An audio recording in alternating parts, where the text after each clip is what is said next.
The NFL, like any other sport, certainly has its share of stats and records. However, the league isn't necessarily driven by numbers and achievement like perhaps baseball, where players are willing to inject themselves with chemicals suited for racehorses in pursuit of records.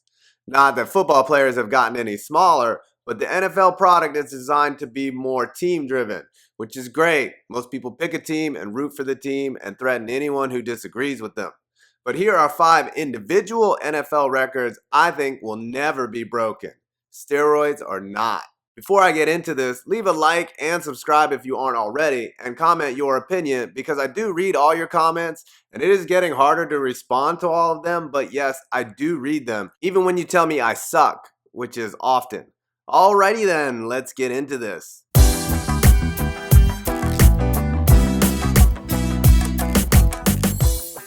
Number 5, Brett Farr, 297 consecutive starts as a QB. Now, this is just simply an amazing record. Football is obviously one of the most physically demanding sports out there, and though the QB does have a wall of flesh in front of him to supposedly protect his ass from tasting face mask every down, occasionally the dude under center gets run over like the entrance to Walmart on Black Friday. So that makes Favre's streak both amazing and unbreakable for many reasons. Number 1, 297 games is basically 18 seasons of showing up every freaking Sunday to sling the rock around. The next closest to the mark is Peyton Manning with 208, which ended when his head nearly fell off. Eli Manning has the longest active streak at 199, still a full 6 seasons short of the record. And if Jerry Reese keeps putting traffic cones like Eric Flowers out there in front of Eli, no way they squeeze 6 more uninterrupted years out of that arm. The major component to this record, besides sheer math, is the NFL's concussion protocol. In fact, I witnessed a game that Brett Favre played against the Giants where in 2004, he not only got knocked the freak out, but came back into the game, threw a TD, then decided he was done for the afternoon and sit on the sidelines and wonder what planet he was on. No way in today's NFL he, number 1, comes back into the game, number 2, plays the next week, or possibly even the week after that. Shoot, that kind of thing would send Jay Cutler straight to the offseason to post nude selfies on Instagram. Number 4, Jim Hardy, 8 interceptions thrown in 1 game. Okay, you heard that correctly. Jim Hardy, the quarterback for the Chicago Cardinals in 1950, threw 8 picks in a performance that would make Tony Romo proud. I couldn't resist. It was the opening game of the season, and you know, sometimes you get off to a bad start, and some games you just don't have it, and sometimes you confuse the Philadelphia Eagles uniforms with your teams, and you start chucking up balls for grabs to the tune of 8 freaking interceptions. To be fair though, I don't think Jamarcus Russell has ever completed 8 NFL passes. Luckily for Hardy, Chicago stuck with him, and the following week he threw 6 TDs in a game, a record at the time. Talk about your ups and downs, like being traded from the Patriots to the Browns, and then the Patriots winning the Super Bowl later in the season, while you're still on the Browns. That second part is bad enough. I didn't need to rub salt into that open gash. Number 3, Jerry Rice, 22,895 career receiving yards. It's a pass-happy league now. The rules have been changed because the NFL wants to see plays like this. And Jerry Rice played in an era where you could basically punch a receiver in the face at the line, and he still put up one of the most remarkable records in the history of sports. Over 19 years and with 3 teams, let's not forget that stint he spent in Seattle and those cornrows, he averaged 1,200 yards a year for basically his entire career. And yeah, he said he used stickum, but dude, receivers these days are using gloves that grab onto the ball like the Cincinnati Bengals death grip on postseason failure. And to get as open as he did for his entire career, truly amazing. Now, before you say the current NFL rules make a challenge a real possibility, let's look at who's closest on the list.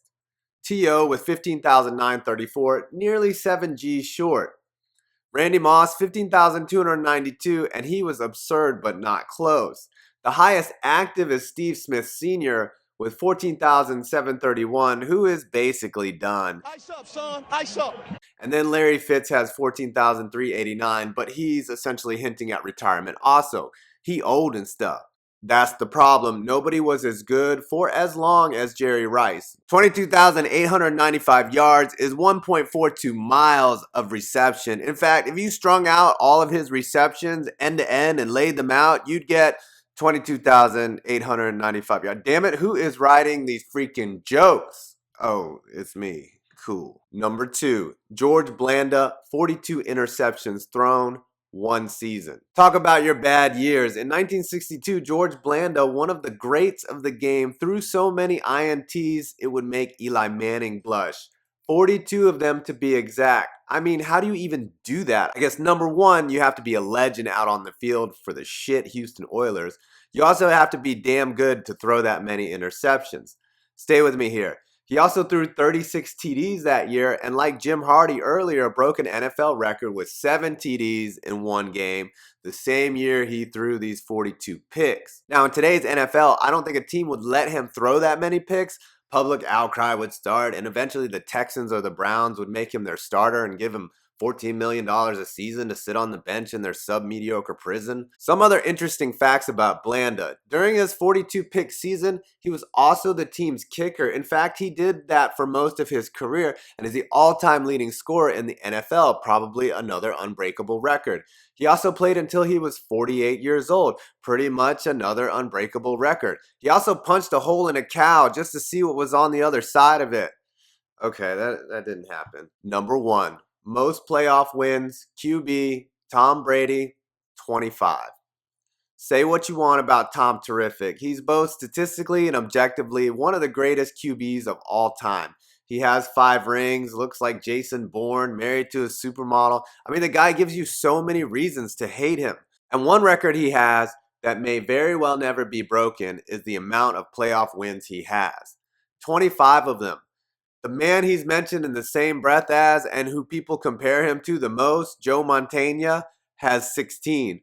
Brett Farr, 13. Basically half. Essentially, Drew Bledsoe got creamed on a hit near the sideline that changed the course of history forever.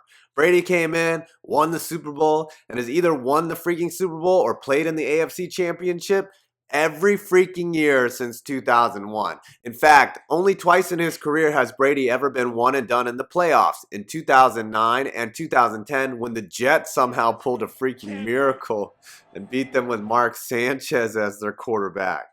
Hold on. I have to laugh. Mark Sanchez? Anyways, Brady must be a robot or something, as he has all the data to begrudgingly suggest that he is indeed the greatest QB of all time. There, are you Pats fans happy now? Him and Billy Boy have put together one of the most remarkable runs in the history of the NFL. And to think Cleveland fired Bill Belichick. That's funnier than Mark Sanchez. Hold on.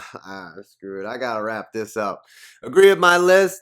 Think I left any off? Comment what you think. And as always, I'm 5 Points Gaming, and you made it to the end of this video.